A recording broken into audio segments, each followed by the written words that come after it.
स्वागत, अभिनंदन, आभार आपका एक और नए वीडियो में। और आज का वीडियो है भाई दूज के ऊपर। आप सभी लोगों को भैया दूज की कोटि अनंत हार्दिक शुभकामनाएं। देखिए, भैया दूज का त्योहार आप सब लोग मना रहे हैं, लेकिन इसके पीछे की जो कहानी है, इसके पीछे की जो तथ्य हैं, उसको जानना भी बहुत जरूरी है। तो आइए जानते हैं। पौराणिक मान्यताओं के अनुसार सूर्यदेव की जो पत्नी है, सूर्यदेव जिनको हम और आप रोज देखते हैं, उनकी पत्नी का नाम है छाया। जो छाया है, छाया से ही यमराज और यमुना जी का जन्म हुआ है। यमराज जो है यमुना जी के भाई हैं और यमुना जो है यमराज जी की बहन है।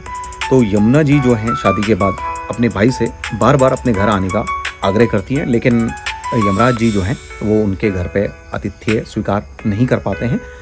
उसका अपना एक रीज़न है, क्योंकि यमराज जी जो हैं लोगों के प्राण हरने का काम करते हैं, तो इसके लिए वो ये सोचते हैं कि वहाँ जाना उचित नहीं होगा।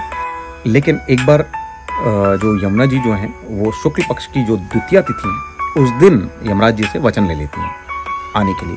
तो फिर यमराज जी को वहाँ जाना पड़ता है और अपनी बहन का जो आतिथ्य है, यानी कि आदर सत्कार, वो स्वीकार करना पड़ता है। और वो वहाँ जाते हैं, यमुना जी के वहाँ जाते हैं। और यमुना जी जो है उन्हें स्नान इत्यादि कराकर भोजन, अपने हाथ से बना हुआ भोजन कराती हैं। उससे प्रसन्न होकर यमराज जी अपनी बहन को बहुत सारी रत्न आभूषण और उपहार उनको भेंट किए जाते हैं। और प्रसन्न होकर यमराज जी अपनी बहन से वर मांगने के लिए कहते हैं। तो यमुना जी उनसे कहती हैं कि आप हमेशा जो है शुक्ल पक्ष की द्वितीया तिथि को मेरे घर आकर भोजन करें, यानी कि आतिथ्य मेरा स्वीकार करें। और इसलिए यमराज जी जो है उनको तथास्तु कहकर ये वरदान दे देते हैं। तो हर दिन इस दिन जो है यमराज जी अपनी बहन के यहाँ, यानी कि यमुना जी के वहाँ आतिथ्य में जाते हैं। तो तब से ये मान्यता है कि जो भी भाई या जो भी व्यक्ति यमुना जी में स्नान करके अपनी बहन के घर पे जाता है और आतिथ्य स्वीकार करता है, उसको यमपुरी का भय नहीं रहता, उसको यमराज जी का भय नहीं रहता। तो ये पौराणिक मान्यता है। और इसको किस तरीके से हम लोग हमारे यहाँ मनाते हैं, यानी कि उत्तराखंड में इसको किस तरीके से मनाया जाता है, वो मैं आपको बताता हूँ। हमारे यहाँ नई फसल होती है, धान होते हैं, तो उस धान को भिगाया जाता है। उस धान को भिगाने के बाद उसको गर्म करके, कढ़ाई में गर्म करके उसको फिर कूटा जाता है। और ये सब जो है पारंपरिक तरीके से होता है। हमारे उत्तराखंड के जो रीति रिवाज हैं, उत्तराखंड के तौर तरीके हैं, उसके हिसाब से हम लोग उसको कूटते हैं। और फिर उस धान में से जो है चावल निकलता है, यानी कि उसको कूटा जाता है और कूटने के बाद वो फ्लैट हो जाता है, उसको चूड़े बोलते हैं। तो वो चूड़े जो हैं वो पूजा में पहले उनकी पूजा की जाती है, भगवान को अर्पित किया जाता है। और उसके बाद फिर वो चूड़ों को जो है बहनें अपने भाई को उससे आशीर्वाद देती हैं, यानी कि पूजती हैं, उसको हमारे सिरों पर रखती हैं।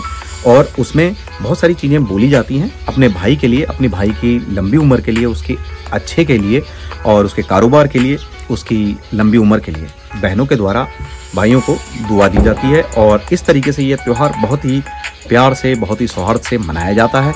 अभी आगे की वीडियो में आप देखेंगे कि हमारी बहन किस तरीके से वो सेलिब्रेट कर रही हैं। अगर आप चैनल पर नए हैं तो मेरी आपसे गुजारिश है हाथ जोड़कर कि चैनल को ज्वाइन कर लीजिएगा और अपनों में इसे शेयर करना मत भूलिएगा।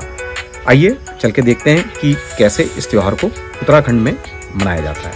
आज हमारे यहाँ जो है भैया दूज का त्योहार जो इस तरीके से सेलिब्रेट किया जाता है। और यहाँ पर जो है चूड़े होते हैं, जो नई फसल होती है, यानी कि चावल की फसल को उसके चूड़े बनाए जाते हैं। देखो बहन के हाथ में है, मैं बताता हूँ इसके बारे में आपको। गुनी मुनी लाग बसंत पंचमी लाग बिगड़ा जीरे जागरे यो दिन यो माल भेटने रहे, हमारे ईजा बाजू जोड़ा बची रहे, भाभी हमारी खूब और बच्चे की खूब तरक्की हो जाए, बच्चे अफसर बन जाए, मेरे जय हो सौभाग्यवती। तो इस तरीके से अब देखो यहाँ पर इस तरीके से ये जो हमारा पारंपरिक जो आशीर्वाद है वो बहनों के द्वारा दिया जाता है। और उसके बाद देखो ये जो है यहाँ पर ये स्वीट जो है, देखो ये बहन खिला फिसल गए। बढ़िया भाभी, ये बगल में तो देखो ये हमारी बुआ जी है, और बुआ जी भी जो है आशीर्वाद दे रही है हमको। ऐसे करके फिर अंदर को जो होटल है कृष्णा गार्डन होटल है, उसके अंदर को रोड दी जाती। देखिए इसी क्रम में अब हमारी मम्मी जो है वो हमें चूड़े लगा रही हैं, यानी कि आशीर्वाद देंगी मम्मी अपना।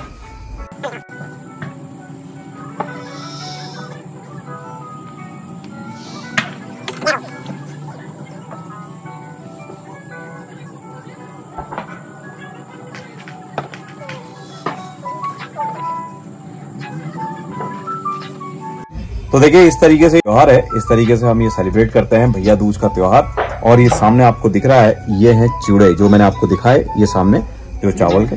सभी को ये भैया दूज का त्योहार मुबारक हो, सबके भाइयों की उम्र लंबी हो, सबके बेटे बचे रहें, सबकी बहनों का ये आशीर्वाद रहता है, सब बचे रहें, सबके बहन भाई इनका जोड़ा सबका बना रहे। धन्यवाद मम्मी, आप सभी का देखने के लिए भी बहुत बहुत धन्यवाद। तो व्यूअर्स, देखा आपने, इस तरीके से हम इस त्योहार को मनाते हैं। उसके बाद हम अपनी बहनों को कुछ उपहार और भेंट हम लोग उनको देते हैं और इस तरीके से ये त्योहार मनाया जाता है।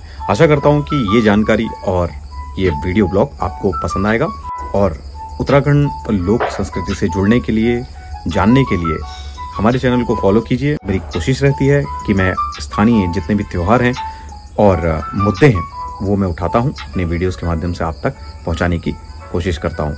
रखिए अपना खास ख्याल। मैं मिलता हूँ आपसे ऐसे ही किसी दूसरे पॉजिटिव वीडियो में। Take care and bye bye.